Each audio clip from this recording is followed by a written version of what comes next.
Doesn't look like much, does it? It's gonna be grando. It's gonna be grandiose. I was trying to say it's going to be grand, though. Doesn't look like much, but it's going to be grand, though. It's going to be grandiose. I love grandiosity. It's my favorite osity. You know, there's grandiosity, curiosity, virtuosity.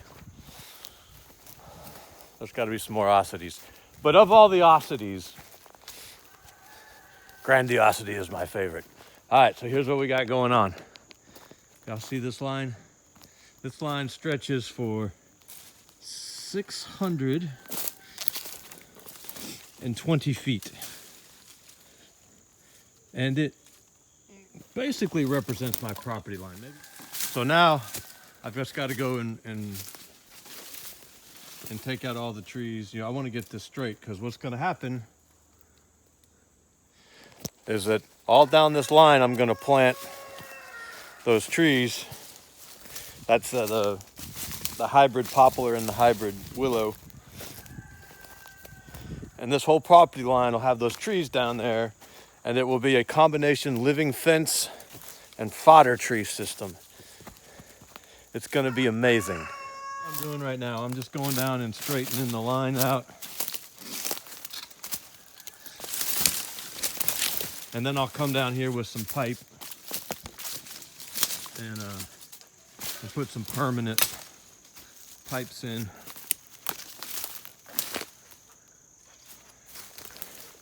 And we'll know exactly where our property line is for the living fodder fence.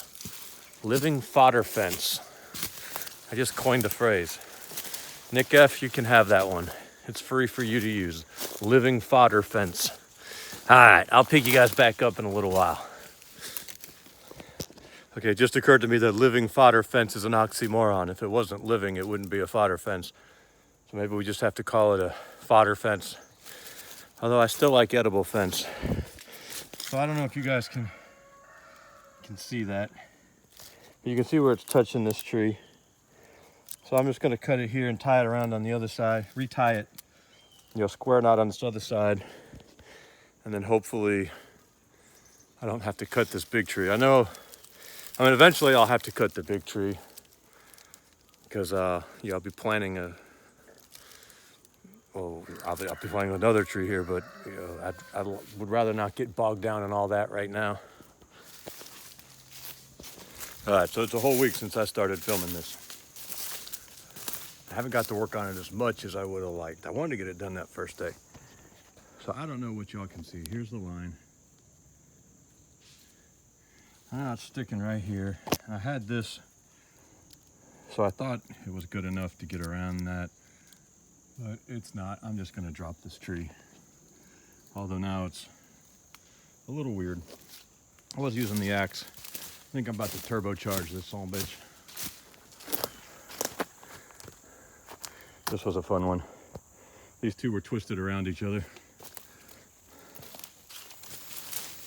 You can see how just the littlest stuff throws it off, though. And the truth of the matter is, this doesn't have to be perfect. I mean, I'm not running a real fence. I'm putting trees here. But I'd like it to be as good as possible.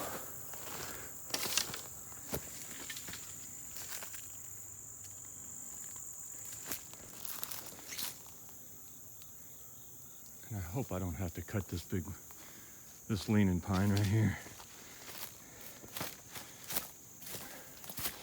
All right, let's turbocharge this thing.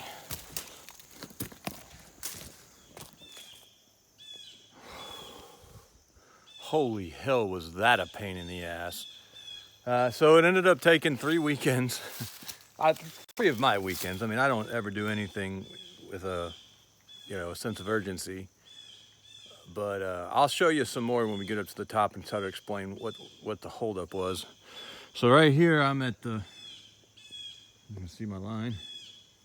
I'm at the bottom of the property. Here's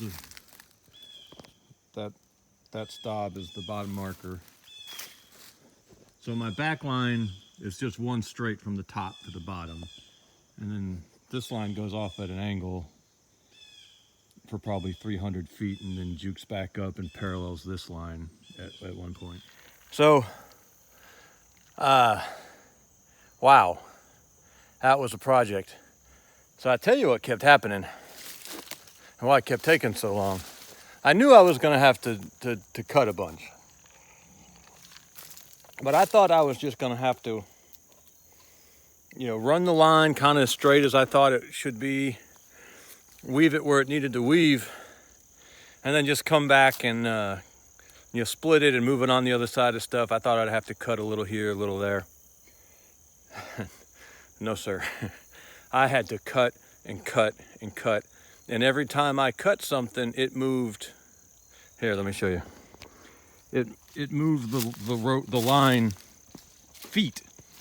So what I've done is I've got these old poles pounded into the ground now at intervals, and I can just put some, slide some sticks down in there to raise it up when I need to run line for sections. So that's how I'm going to move forward. But look at this. So I cut this tree because it was impeding the line, and then the line ended up moving. Oh, well, you can see. I had to cut that because it was impeding the line. By the time I got done, the line was all the way over there, another 4 feet? But that wasn't even the worst. You can see all of this. I didn't realize how far the line was over here. I kind of thought I ended right here at this old bamboo. But, I'm 20 feet that way.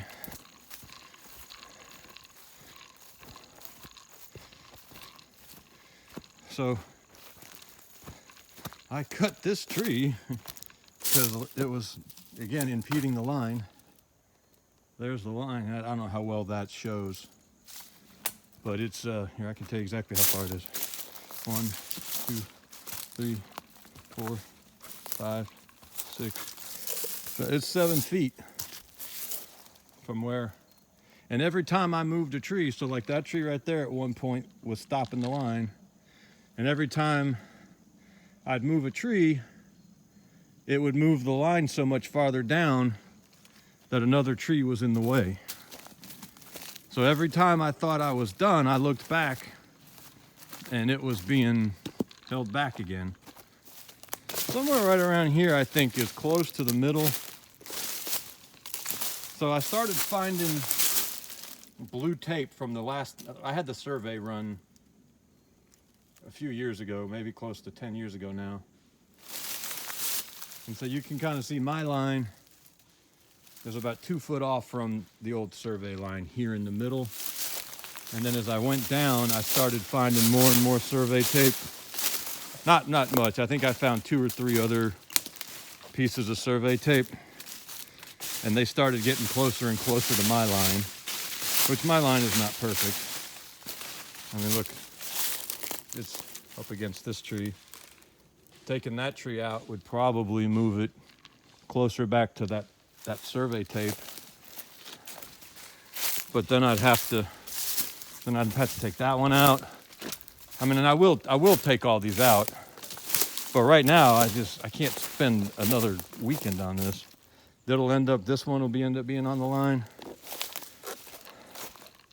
And right here, y'all ignore this is where the boys play. And of course they drag all this stuff, everything they can find that they think they can make a fort with gets dragged up here. Old bamboo, old tarps. All these poles from an old trampoline. Of course, that's where I got the poles that drive in the ground, so it works.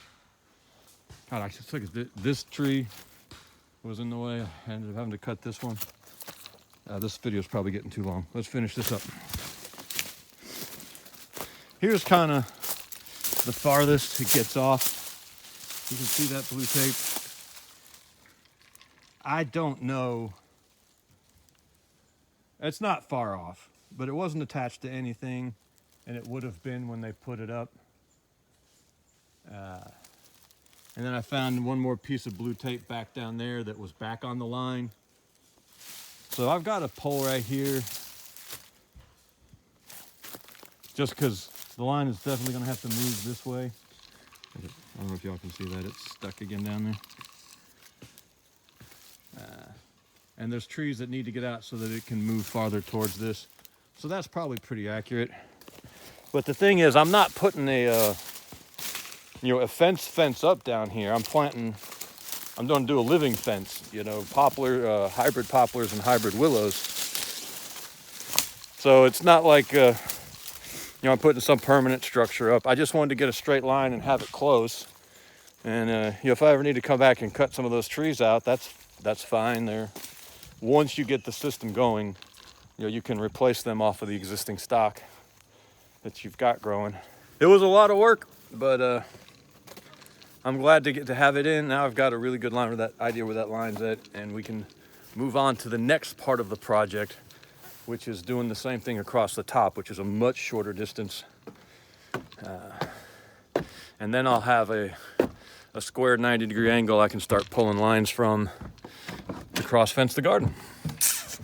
Exciting things happening, man. We appreciate you. Thank you.